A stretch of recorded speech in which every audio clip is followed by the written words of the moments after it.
Good evening again, and welcome to our program, Women to Women. We're delighted that you're with us. We have a very special guest, as always, tonight. I'm going to introduce her to you in just a moment, but I'd like to thank our sponsors, Carpa Nevada LLC, fine importer of Portuguese olive oil and Italian balsamic vinegar, aged, and also Vila Basque, home of Pete's famous Basque chorizo. So tonight, we have a relatively young author when you compare her age to my age, okay? And she has written 4 books. I'd like to introduce you to Tracy Clark. And Tracy, thank you so much for being here. Thanks for having me. Tracy, you do not look like your mother. She was on our program not too long ago. You must look like your father. But I know that you are co-pilots, that you got your licenses together. But before we get to any of that, just tell us a little bit about yourself. Are you from Nevada originally? Did you grow up here in the Carson City area? What's your background? Well, I'm one of those people that can claim that I actually am a native Nevadan, and I think native Nevadans take some sort of pride in that. I was born in Reno in 1970, so you can do the math, but I grew up there until I was about 11, and then we moved to Los Angeles, and I lived in the San Fernando Valley. You're not a Valley girl. I am, like, totally.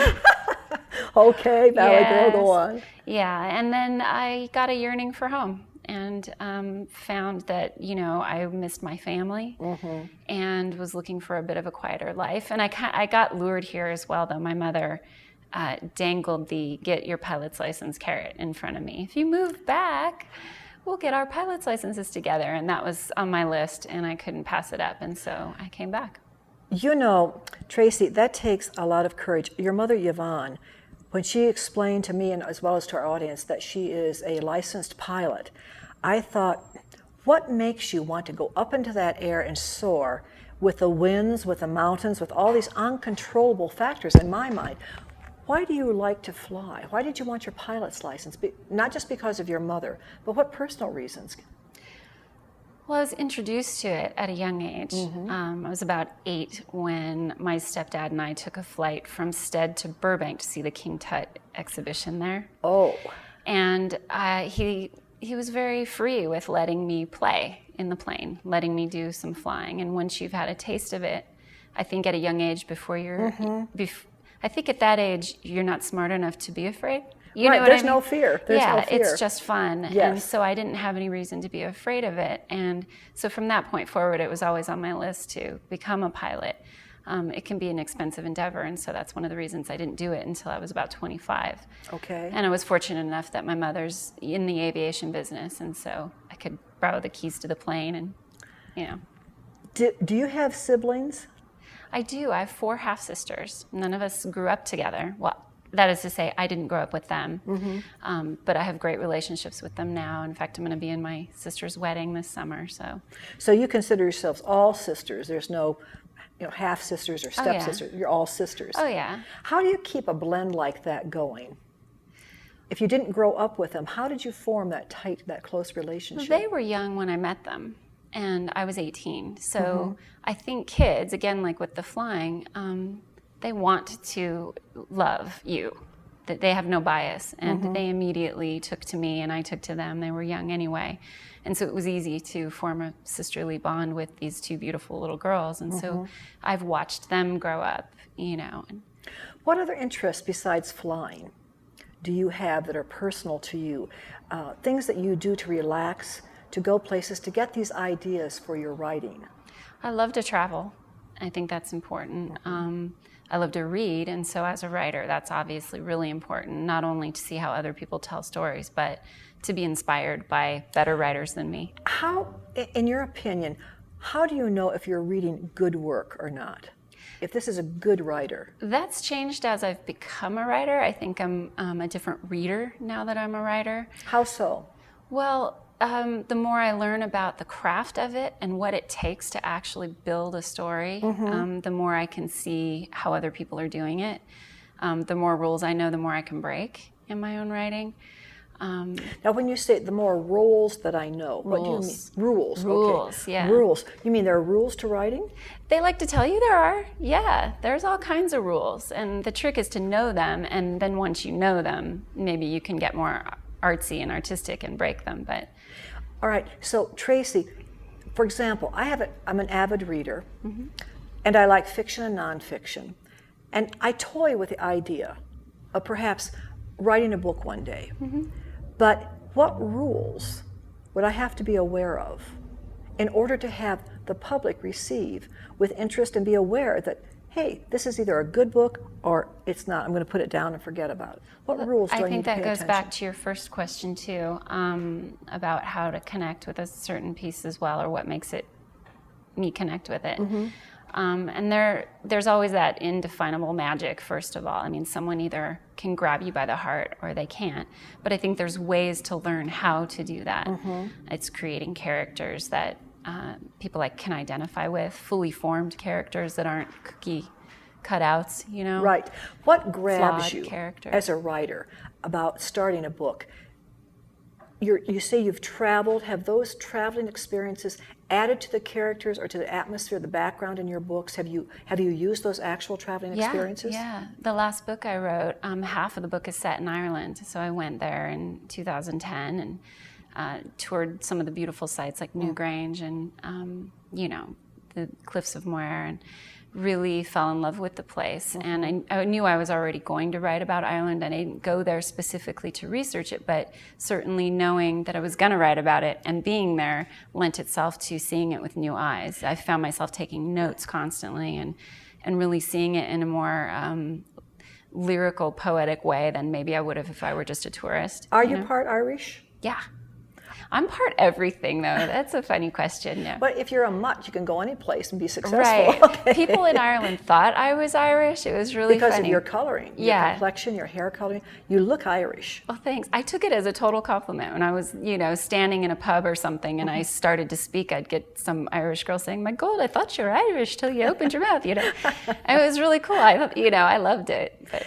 So you have this passion for writing. Does it also mean that you have a passion for people and studying their behaviors, their characteristics? I think you have to. And I'm also like a shameless eavesdropper. I mean, it's just fun to watch people interact. And you get little character clues from everywhere.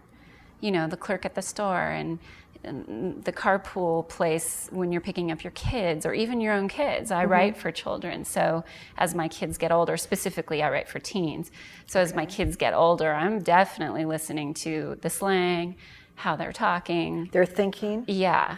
What's important to them. I mean, I remember what it was like to be a child, obviously, but one of the mistakes that writers who write for children make is that they are an adult with an adult's perspective writing as a child, and the trick is to turn around and write as if you were that kid.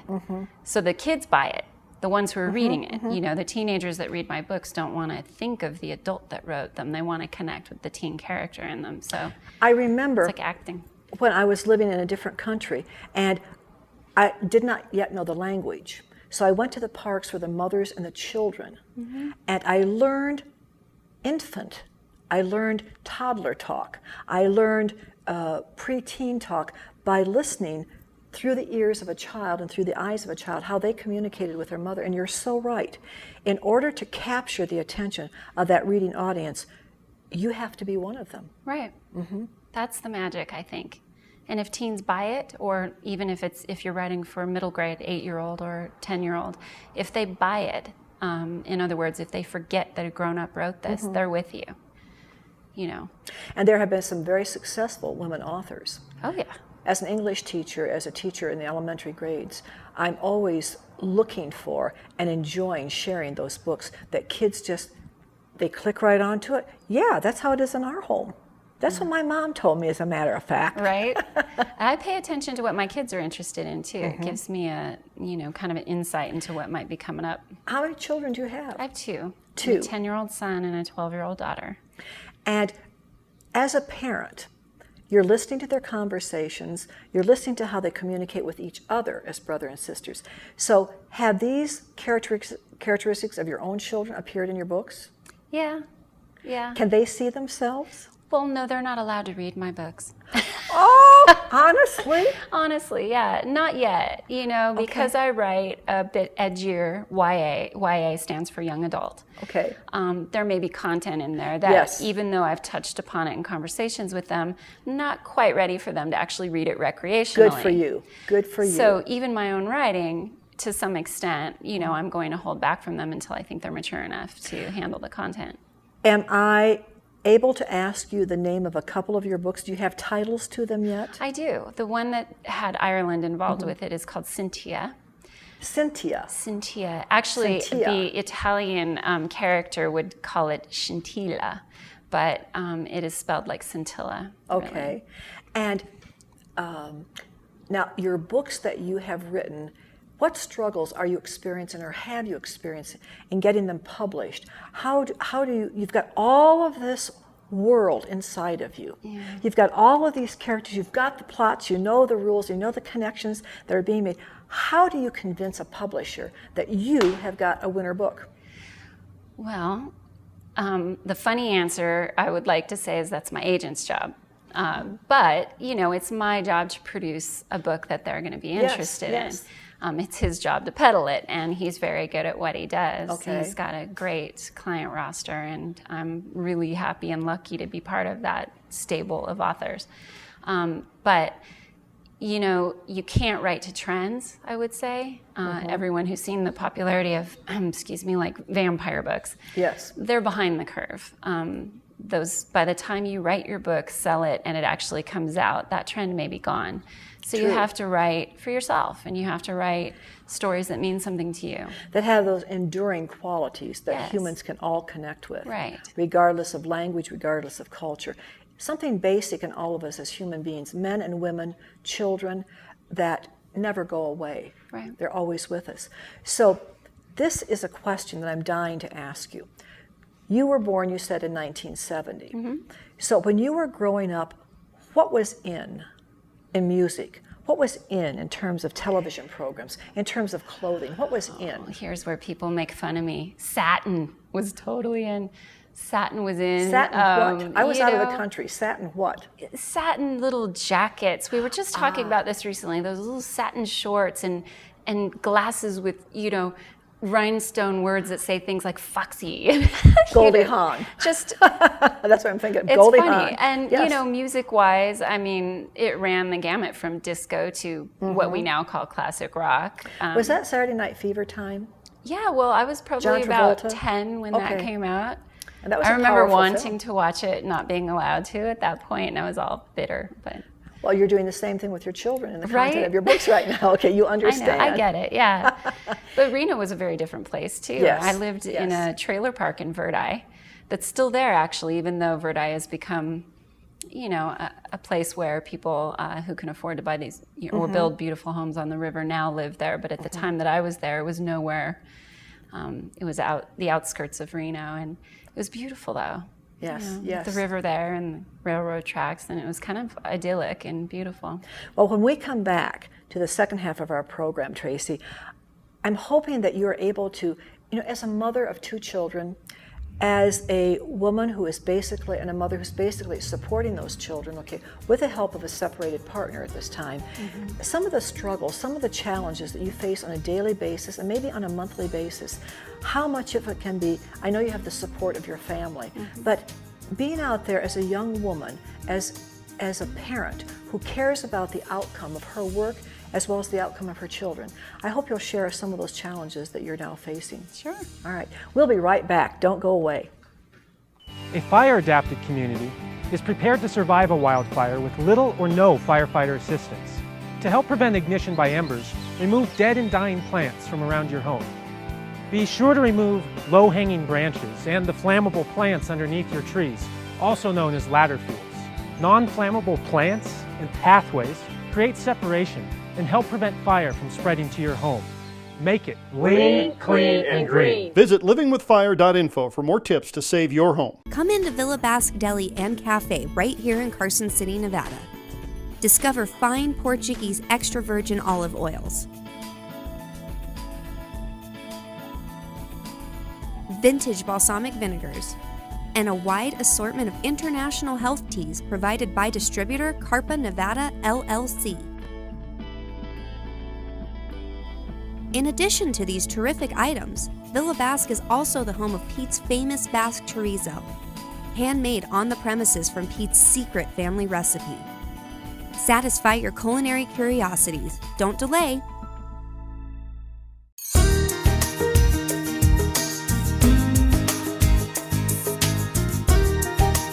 Welcome back to the second half of our show on Women to Women.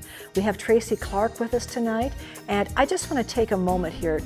All of the women that come on this program create for us a true conversation, a genuine conversation, and this is so rare these days. So much of what we see on television or we hear on radio is ego-centered, self-centered. It's for the promotion of their career. This is not what this program is about. So I'm really appreciative that Tracy is as open and viable. I can validate everything she's saying because I've been there too myself. So we hope you enjoy the rest of the program tonight.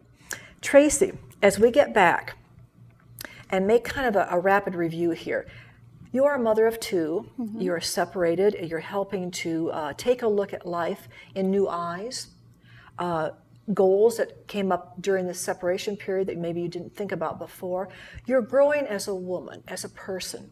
Sure. And you have aspirations for your children. I loved it when you said that because you write for young adults, teens, your children at 12 and 10 are not yet there for that content. So I'm hoping that those viewers out there who've joined us tonight take into consideration some of the aspects that you're saying as a mother. And I know that there are challenges for every single one of us, starting about when we're 14 or 15, because we change emotionally, we change hormonally, and influences besides our family come over us, come upon us. So let me ask you, in order to become a writer, does it take a specific educational level? We have women here from all backgrounds, all educational levels, all circumstances, all ages. So what is your educational background? Well, I first want to say that I think for writing, life is your education. And if you're observant and a bit introspective and analytical, and I'm that way by nature, it would lend itself to being able to create realistic characters and situations. And you spoke about 14. You actually, and I'll answer the education question in a sec. But you said something about being 14 being a time of change. It's actually why I write for young adults. So I think it's a very confusing time, and I remember being confused as a teenager too. And you've got all kinds of emotions and hormones and things stuff going on with your body that you've not had to deal with you're like before. A ball of hormonal goo, you know. Yes. And I would take a look at the face and say, I'm not even going to school today. I can't deal with this. Yeah. And there was nothing at that time for facial clearing up other than some of these little splotchy things that, made it look worse instead of better. But I hear you. Yeah, teens are dealing with a lot, and I think it helps them to be able to read things that tell them that they're not alone. Yes. And that's why. But as far as education, it's something that a lot of people don't know about me is I actually dropped out of high school. I was eager to take on the world. And I smile about it now because it's just sort of foolish and silly that I was ready to be an adult. But that's where you were at that time. But that's where I was. Yes. I took my GED and I got out. And I didn't go to college. Okay. I do regret that now as a woman who's trying to find work. That's been a challenge. But. Okay. Do you have aspirations of maybe one day going back with your craft and developing it further in a more institutional or university-style environment? No, not necessarily a university environment. Where I have learned so much from is an organization that I don't know if I mentioned to you, but it's called the Society of Children's Book Writers and Illustrators. It's SCBWI for short. Okay. And they're international. It's one of the largest writing organizations in the world, but it's genre specific. It's just for people who write or illustrate for children. Yes. And they're a support system. And we have, workshops and seminars and classes. And that is the classroom right there for you. It really is. Exchange of ideas going on constantly. I've had mentors. I've applied for something in our local Nevada SCBWI called the Mentor Program, where a 8-time best-selling author named Ellen Hopkins took me under her wing and, mentored me over a 6-month period with one book. And then I was lucky enough to be accepted into the program again. So, I've learned from these people more than I think I would have in a university type setting. Okay, and they're all different types of education, just as you're suggesting here. There are people that just have street smarts because they've lived on the streets. They know what it takes to survive on the streets, and they're crafty, they're survivalists. And then there are those who take life at its fullness. Hemingway was great at that. Yeah. And he took whatever his experiences in the wars were with his relationships with women, with others, and he crafted it slowly. He marinated over the years. And when you read one of his books, for me, he's a really great author because he gets to the bone, he gets to the core. He develops those characters, so I want to talk with them myself, okay? I want to sit down and have a conversation. And they're real to you. Oh, they're very real. So I applaud you that you have the courage and that you have the vision to recognize that what's all around you is a very important part of your education. It may be the most important part. Yeah. Question. Yeah. How do you determine what girls are like today as opposed to when you were growing up? Okay, there are certain things we've just discussed, but what do you see happening with our youth in America, or with girls in particular? Do you write mostly for young girls? No, actually. One of my books was a 15-year-old male protagonist. It was really fun, actually, to write from a guy's head and to imagine what it's like to be a 15-year-old guy. Okay, how did you get into his head? I think maybe I don't know, in touch with my masculine side. I don't know. Okay. I obviously know a lot of men, and I've talked to men about what it was like to be teenagers. And do you hang out in places where men go just to hear their conversation or their characteristics, their movements? Well, specifically where teens are, yes. Okay. Yeah. And those places are where? There's eateries around schools. I mean, you hate to be like the grown-up stalker that's like listening to teenagers, you don't want to be creepy or anything, but there's definitely places where teens hang out. They're at games, they're at, sporting events. I've got friends who have teenage children. You're not paying attention to the game, you're paying attention to the spectators. Yeah, and half the time I'm not paying attention to the adults in the room, I'm paying attention to their kids because that's who I'm writing about. That's right. And also remembering my own experiences. My most personal book is a book called Chalk Houses. And Chalk Houses? Chalk Houses. Okay. That name came about because when I was little, I used to draw a house on the chalk and pretend I lived there. Yes. And that meant something to me. And so, I definitely drew from my personal experience for that book a lot. It's kind of the book that you have to get out of you. Let me ask, does an author, and in specific, I'm talking about you and your association with other authors, your mentors, is there something that once you finish a book and you finish developing the characters, that it's like a catharsis for you? Yeah. It's out of you, as you say. And are you on to the next book? What are you thinking about once you finish a book? For me, and I know a lot of writers feel the same, you never feel like it's perfect, but it feels really good to type the end. It feels really good to have written an entire novel. It's a big thing. I mean, it takes me about a year. I've written 4 books in the last 4 years. I started primarily when my kids went to school full time. So you had quietness in the house. Yes, yeah. So you wrote in between, you wrote after they went to school and before they came home from school. Well, I wrote while they were in school. Right. Yeah, right. And then as they got a little older, I could cheat it a little bit, and if I had a deadline or my agent was expecting something, I would write while they were around. But I try to limit that a bit. They don't like mom being tied to the computer very much. Do you think it's competition? Do you think your kids have any kind of a resentment or a jealousy toward the time that you put into your books? Has it affected your relationship it's with funny. them? My daughter's actually the reason I started. It was a conversation my daughter and I had one day. How so? At the height of one of the first Harry Potter books, or at least when we became aware of it and she started reading the first one, she was really into books, and I was thinking a lot about that dream I had set aside. I had written a little bit of something, and then I got pregnant, and that was that. I was taking care of 2 babies for a few years. Right. And she had made a funny comment about Mom, aren't you glad all your dreams have come true? And I kind of laughed, and I said, what do you mean? Well, you have us, right? Like, that was the apex of all dreaming I ever had, was to have children. And of course, it was a dream to have children, and I'm so thankful. However, that wasn't my only dream. And so I told her that, I had other dreams that hadn't been fulfilled. And that was great for her to know, to think about. I think so. And she actually said, once I told her what the dream was, and I had made the comment to her, wouldn't it be a shame if J.K. Rowling had not told her stories? Mm-hmm. And she said, well, what are you waiting for? Why don't you do it? And I was like, yeah, what am I waiting for? It was kind of a kick in the pants. And when your child looks at you, you suddenly realize that maybe it's actually not a bad thing to go to tend to your own needs and your own dreams, that I might actually be an example. I was going to say, the idea of role model comes up there strongly between mother and daughter, mother and son. I don't know how you feel about this as an author and working with your characters and descriptions and backgrounds that you have in your books.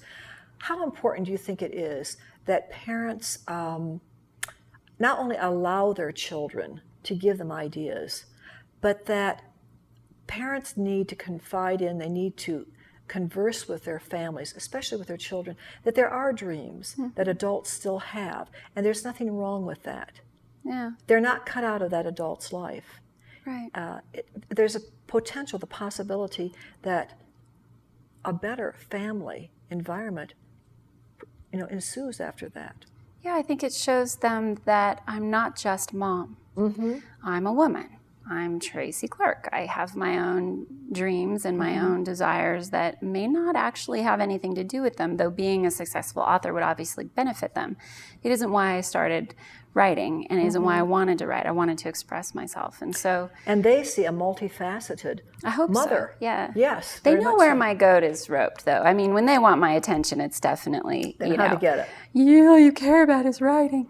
But, I get that. They know where to get me. Most kids do. What do you see in your children? What do you see in your son as a potential future for him? What do you see in your daughter as a potential future, do you think? Well, of course, I think my children are brilliant, evil geniuses who can take over the world. But, I think every parent thinks that. They're very different children. My son is highly exuberant, more energy than any person should be allowed to have. They're both extremely intelligent and in their, school gifted and talented programs, and they read far above their level. I'm very proud of them. Yes. They're very precocious, and so that's its own challenge. But I tell them all the time, and I believe this not only about them but about everybody. If you want something bad enough, you can do anything. I wish I had been told that more as a child. I might not have waited so long to start on these dreams of mine. Might not have waited for my 7-year-old daughter to tell me it was okay to chase it. Well, Tracy, it has been delightful speaking with you. You've enlightened, I think, not only our viewers, but you also have given me food for thought, which I truly appreciate. Thank you. So we appreciate very much your being here, and hopefully we'll see you again in the near future. It's been a pleasure. Thank you. You're welcome. And viewers, I just want you to understand that this is a program where we can be genuine with one another. Tracy, as all of our other guests, have been so generous in sharing their lives, their challenges that they're facing, but also the hopes that they have. And this, if Women to Women succeeds in getting your attention about seeing changes that you can make with your own life, we're supportive of it. We're encouraging of it. And we really would love to hear via email. Our address is womenofnevada@gmail.com. Your comments we're going to share on the show, okay? We are going to make sure that when you have suggestions, any manner of response of communication, we'll bring it up on the show, okay? We won't necessarily mention your last name, but your first name will be there. And Women to Women has a special gift for those comments that are selected to be put onto the air. So remembering that, we hope to see you again next week with a brand new guest. And again, we thank our sponsors, Carpenter Nevada LLC of Nevada, and we thank Villa Basque, home of Pete's famous Basque chorizo. So until we see you again, have a good evening, and thank you so much for joining us. Good night.